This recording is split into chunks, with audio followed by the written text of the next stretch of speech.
Venezuela में ऐसी कयामत आई कि लाशों के ढेर लग गए।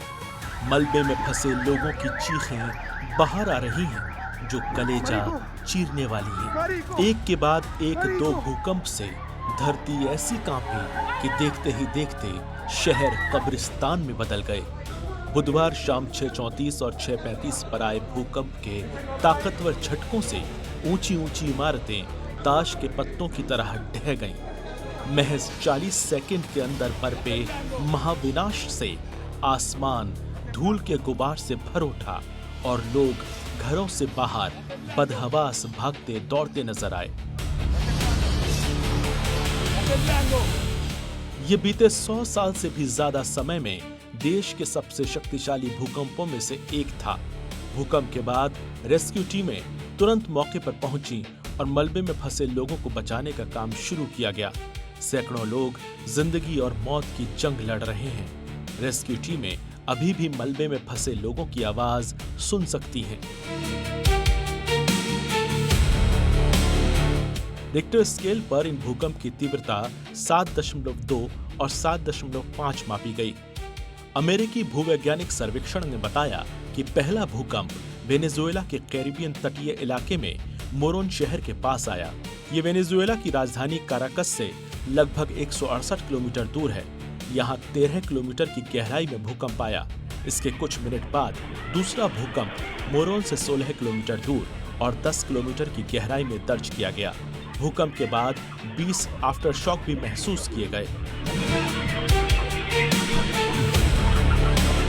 इन दोनों भूकंपों के बाद अमेरिका के पैसिफिक सुनामी वार्निंग सेंटर ने प्यूर्टो रिको और वर्जिन आइलैंड के लिए सुनामी की चेतावनी जारी कर दी।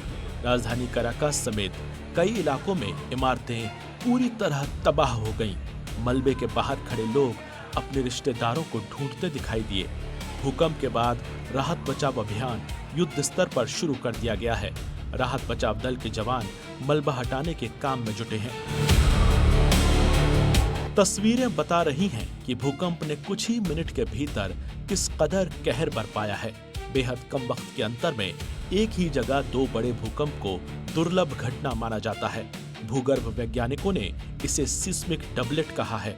इन दो ताबड़तोड़ भूकंपों की वजह से वेनेजुएला में अब तक 150 से ज्यादा मौतों की पुष्टि हुई है, लेकिन जानकारों का मानना है कि यह आंकड़ा तेजी से ऊपर जाएगा। भूगर्भ विशेषज्ञों के मुताबिक ये दोनों भूकंप कम गहराई पर आए थे। कम गहराई वाले भूकंप ज्यादा हलचल और कंपन पैदा करते हैं। उन्हें जमीनी सतह तक पहुंचने में कम दूरी तय करनी पड़ती है और वो भयंकर तबाही की वजह बनते हैं। इस समय पूरी दुनिया वेनेजुएला की मदद के लिए एक साथ आ गई है। प्रधानमंत्री नरेंद्र मोदी ने भी शोक जताया है और वेनेजुएला को भारत की ओर से हर संभव मदद का भरोसा दिया है।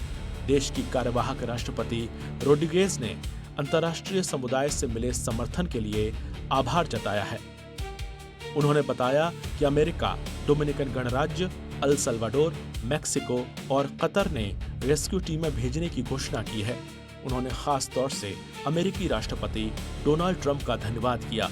ट्रंप सरकार ने कुछ महीने पहले वेनेजुएला के पूर्व राष्ट्रपति मादुरो को सत्ता से हटाकर अमेरिका की जेल में बंद कर दिया था। इस बुरे वक्त में हर कोई वेनेजुएला के लोगों के लिए दुआ कर रहा है।